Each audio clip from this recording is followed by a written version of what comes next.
Welcome into Northside Territory, Foul Territory Network's Cubs podcast. I'm Sahadev Sharma with my partner Patrick Mooney. We are your Cubs beat writers over at The Athletic, and spring training has started. The Super Bowl is over. It is baseball season.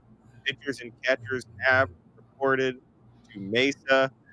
Patrick, you're out there. Give me a sense of how things are feeling. I've gotten some texts from people that the vibes are good. That's spring training. That's what we're supposed to get, right? Good vibes. If the vibes are bad, and Yeah, on you're in February trouble. 10th, things aren't going well. But there is optimism at Cubs camp. It feels like a little higher than maybe the past 4 years or so. It's probably the most optimistic even non-Cubs people are about this team. How are things feeling? I know it's just been a day that you're there, but give us a little lay of the land. Well, as you'd imagine, the kind of biggest name, most talked about name was not there. That is Alex Bregman, getting some flashbacks to the whole Cody Bellinger saga last February.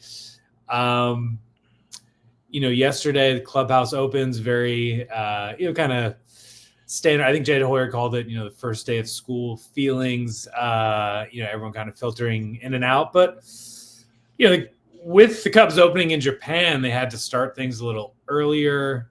They have a very nice, convenient facility. So some guys already, live in the area. I mean, Justin Steele basically, said what he said on our podcast a couple of weeks ago, that basically he's been there almost every day.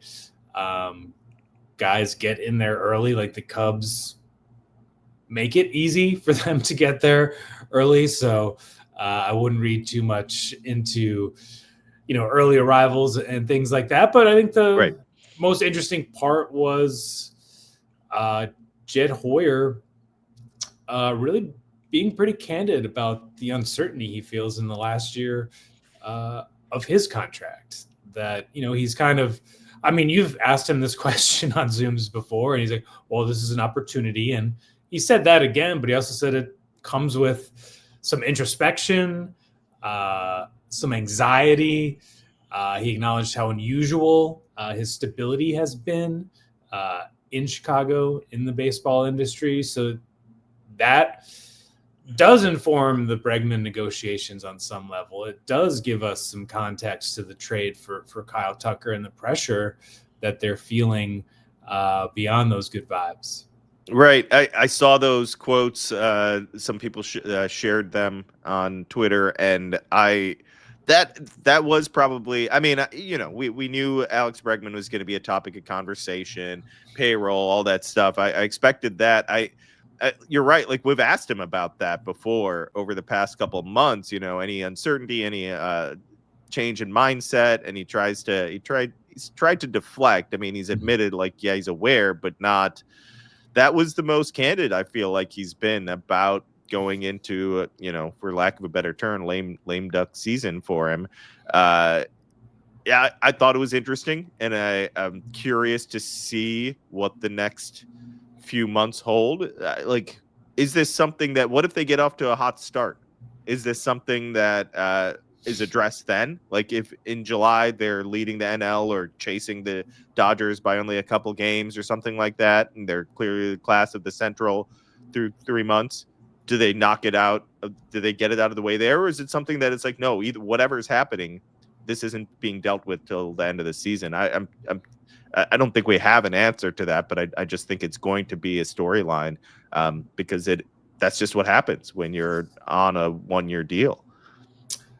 Yeah, I think it was, he acknowledged these things don't occur in a vacuum. So when the Cubs are discussing Bregman, it's, a lame duck executive presenting it to an ownership group that has said that plans to own the team for generations. There's a labor deal that expires after the 2026 season. It's kind of another variable here. The Cubs, there's at least a perception that the Cubs have been kind of treading lightly, very cautious about going beyond 2026. They have a lot of deals line up through 2026, although I think some of that was just the circumstances of when those deals presented themselves. But Jed multiple times had said we're trying to optimize all of the resources within our budget. We're in a window. We think we're going to be really good. We're really trying to maximize every dollar that we have. And so I think reading between the lines there, Bregman is in a lot of ways going to come down to ownership. Like, that doesn't mean Tom Ricketts is going to call up Scott Boras. But yeah, when you look at the rough estimates of what the Cubs have committed thus far, they're going to be around that CBT number. We don't know how high Jed has been authorized to go. It may not be the CBT number because Tom has indicated that some of that depends on how the market shakes out, what they do at the trade deadline, if they really compete for a playoff spot. And so as the Cubs are having these conversations, clearly ownership is going to have to give a thumbs up or a thumbs down at some point here pretty soon. Yeah, I that's another thing that when I was reading your piece, I guess I hadn't yes, we've talked about the CBT or the not the CBT, the CBA, Mm-hmm. and how that may impact decisions. But I guess I didn't fully think about extensions, they may be someone else's that may be on someone else's plate, like another GM or a team president's plate. So that kind of hinders things or puts things in pause. I think that's interesting. I think, okay, does Tom want Jed Hoyer making these long-term decisions right now?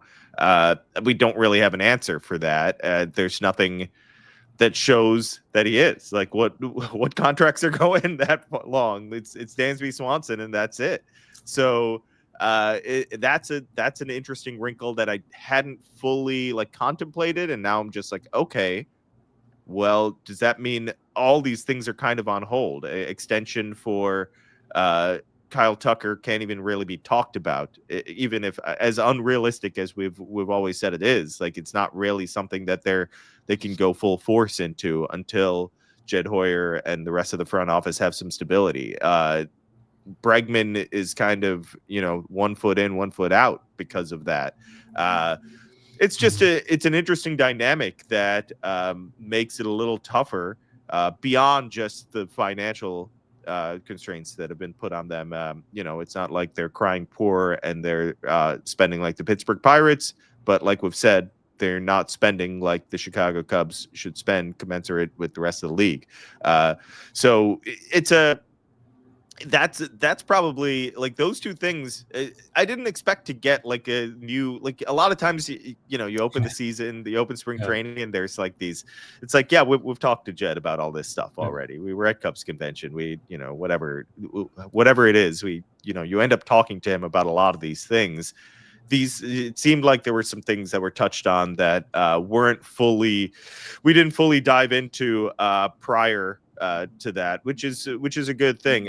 Patrick, before we go on, let's take a quick break and hear from a Foul Territory sponsor. Hey, Valentine's Day is coming up, and we have the recommendation for you to check out right now. Don't wait. It's 1-800-Flowers.com. This year, we're partnering with 1-800-Flowers to make sure you're a Valentine's legend with an exclusive offer for the FT fam. It's double the roses for free. When you buy 1 dozen, they're going to double your bouquet to 2 dozen roses. It's the perfect way to wow her without breaking the bank. 1-800-Flowers always delivers. Let them dominate this holiday. It's what they do best. Think about everyone in your fam that deserves some love on Valentine's Day. I sent a bouquet to my daughter at college, and it lit up her day. I also added an awesome vase to the order for her, so she's got it all. All roses from 1-800-Flowers are picked at their peak, cared for every step of the way, and shipped fresh to ensure lasting beauty.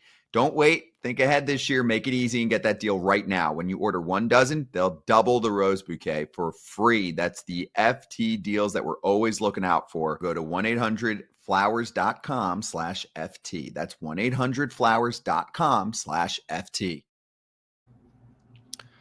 All right, Patrick. I guess the fans want to know was there any any clarity on Bregman? Like, do we get anything there? Was do you have even like a feeling after spending whatever it's been, a little over 24 hours in Arizona, that gives you any what's the vibe check on Alex Bregman? I'm glad you asked that, because I was kind of thinking of how to phrase it. And I hope this is a good answer of like, I honestly would not be surprised either way. Meaning, when we first heard about this, weeks ago, it was like, really? Come on. Like, Yeah. doubt it. At this point now, like, I wouldn't be shocked. I mean, we as a group at The Athletic, like, work ahead on some of this stuff, like, in case it does happen. Like, that story is filed somewhere, like, in a Google Doc of, like, if the Cubs sign. Like, I would not be shocked by that. I also would not be surprised if, say, Jim Crane calls up Scott Boras and they get something done, or, we seem to think that maybe, the Toronto Blue Jays have been very aggressive with lots of players over the last couple cycles and haven't landed them. It would not be surprising if they have some money left over and kind of overpay as a team that kind of has to do that to get certain players on board. The Red Sox and Tigers, I think, still have the need. They have some resources. Again, they're from the Jed Hoyer tree, the Theo Epstein tree, probably looking at Bregman, the player, in a very similar way. And just the more you and I have reported this out, I don't think there's many questions about the baseball player. Like, this guy's a very good fit for this team right now and would catapult them from, maybe a mid to high 80s bubble team to like a very solid 90 win projection, which is what everyone around the Cubs has talked about for years, of setting that standard. And so this, again, I think will come down to ownership in a lot of ways and how Jed presents it. I still don't have a great feel for like what Bregman and Boras are thinking beyond aiming very, very high. Like, he still seems to have more options than Cody Bellinger did last year. That he has kind of a more consistent track record, and as such, maybe a better reputation, just as a guy to like bet on longer term. I don't think the Cubs will go 6 or 7 years at all. I'm not sure how short Bregman would go on a deal like that, but if you're him, if you're willing to leave Houston and kind of separate that part of your legacy, it doesn't seem like he wants to play in Toronto. That would just be Right. my guess. I don't, necessarily have hard information on that. Detroit's not the most glamorous place for free agents. And, Boston has been probably even more cautious than the Cubs recently, or are on a very similar path of kind of trying to thread the needle. So I don't really see them jumping out and going crazy, though they did, bid heavily for Juan Soto. So I don't know. It's a long way of saying I guess my thinking has evolved to where I do think it's more likely. But yeah, we'll see. Like, when I drive into the Mesa lot this morning, Yeah. I mean, I agree. My thinking has changed. That it changes with the more information you hear, right? Mm-hmm. The longer it goes, the longer it goes, and the more we talk to people, they may have a shot here. When early on it was like, no, they're not going to be able to spend that type of money. Okay, well, it may look like a different situation now. And we've heard little things that have come out about like he wants a longer deal, and that's what the holdout is for. I also wonder, we, like you said, we don't know for sure that he doesn't want to play in Toronto or Detroit. But does he want that big market? Does he want Boston or Chicago? Is No. that kind of what he's waiting for? One of them to step up with an even like just a similar offer to what Houston or whatever Toronto may have out there. Is that what he's waiting for? Is it more? Is it less about trying to get that like that 6 or 7 year monster deal, and more about who's offering the longer term or the bigger or the get more guaranteed money? I do wonder that. I don't know for sure, but maybe Chicago and Boston has that appeal where it's like, okay, I'm ready for something new, and this something new, I want it to be in one of these storied franchises. That's not. I don't think that's a ridiculous thought. I think that No, that could no. be part of what he's contemplating. Because Chicago and Boston, I mean, you're talking about two historic ballparks, two historic teams. I mean, it's different. I know Houston's won a lot lately. There's no denying that. It's just different. The Cubs and the Red Sox, Yankees, Dodgers, those there's a different feel to that, in my opinion. But we don't know for sure what he wants. I think it's just like Bellinger. It's going to kind of hang over the spring training until it's done, whether he comes to the Cubs or re-signs with the Astros or goes elsewhere. Until it's finalized, it's like, okay, this is kind of the story. And I remember last year, you were there for the first week. I showed up and I had a bunch of Bellinger ideas, and he signed like 24 hours after I arrived. Let's hope you get to deal with whatever is happening and I don't. And Bregman doesn't take, because that would be full 10 days from now, Patrick. We need him to sign before February 20th. All right. Just to get it out of the way and we can move on to different story ideas. But I think also fans would probably need a respite from the constant Alex Bregman talk. And just, we can talk about other things at a certain point, but right now it's just the story. Yeah, no doubt. I mean, that's, as I'm thinking about what I'm going to be writing this week, it's like, I think there has to be like a Bregman or Bregman adjacent angle almost daily. And, we don't know Bregman personally, but by reputation and by, frankly, the agency and representation that he's chosen, like, he's pretty confident.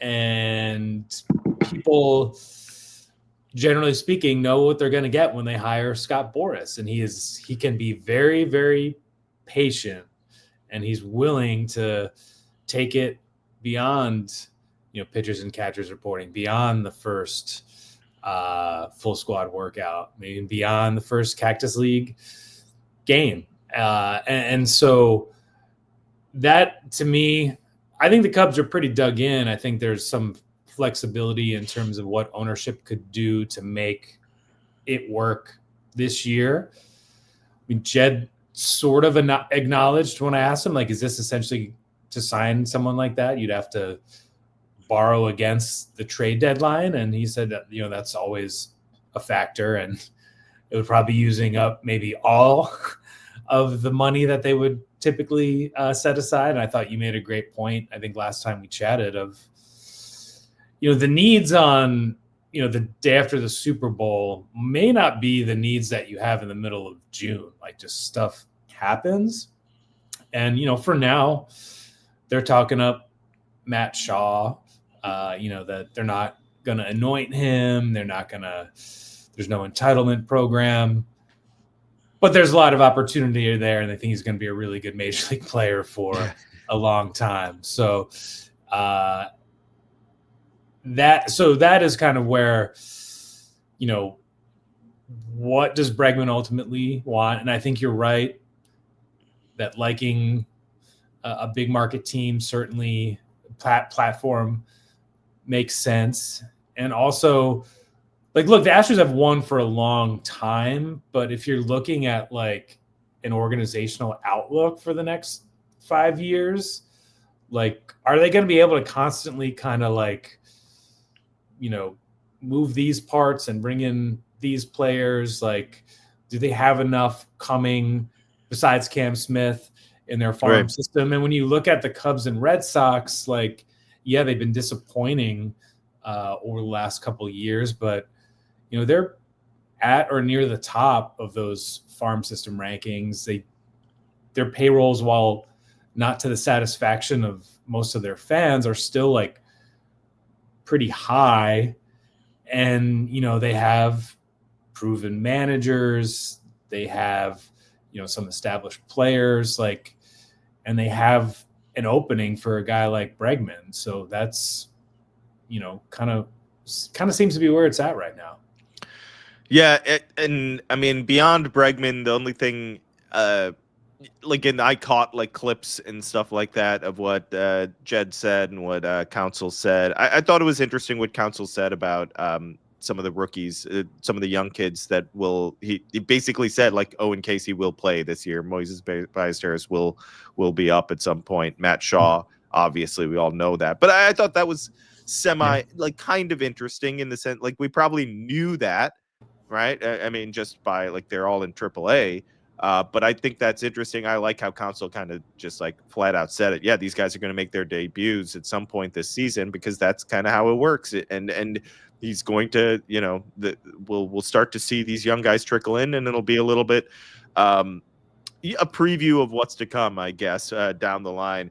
But other than that, yeah, I think it's Bregman 24/7 for you, Patrick. So good luck getting I think the clubhouse will be more forthcoming, right? They're all going to say like, yeah, sign that dude. Let's get him. Yep. Let's get him to Mesa as soon as possible, which is always fun. So we'll see. You'll be on top of it this week and next. I'll be out there soon enough. And it'll be Bregman watch until it's not. So thanks everyone for listening. We'll have another episode for you later this week.